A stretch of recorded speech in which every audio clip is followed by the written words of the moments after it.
立法院内政委员会今仔日排审民进党立委提出的国安法修法版本，不过行政院无提出对案，引起在野党质疑，认为行政院就要提出版本，再来讨论修法。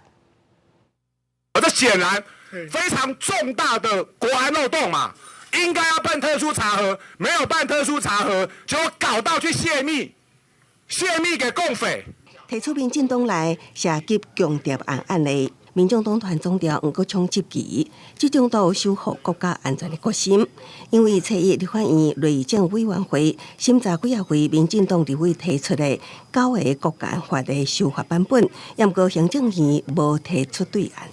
我们现在目前正在盘点跟研议中，所以行政院未来会提出版本是吗？这么一修改，不就是把一般人民也牵扯进来了吗？修正条文的修法的方向可能会有一些明确性，或者是说范围上跟其他法令搭配的疑虑，所以呢，我们是建请在行政组。好，我坚决反对仓促的修法，也坚决的反对国安法修成戒严法。我们国安法不是有漏洞而已，涵盖的范围非常窄，处罚的行为也非常有限。我个人是认为应该要补正很多东西。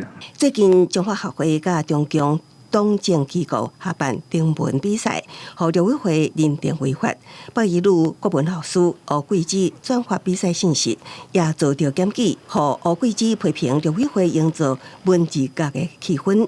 对此，梁文杰特别澄清：我们并不是针对欧桂枝老师本人，而是针对这个和中共党政军机关合办统战活动的团体，这个跟文字狱没有任何关系。每一个个人，尤其是老师，都必须要注意这一些，是不是自己在不知不觉中帮人家做宣传。另外，两委会新定式规定，那台湾民众持有中国身份证甲登记证，会失去台湾身份。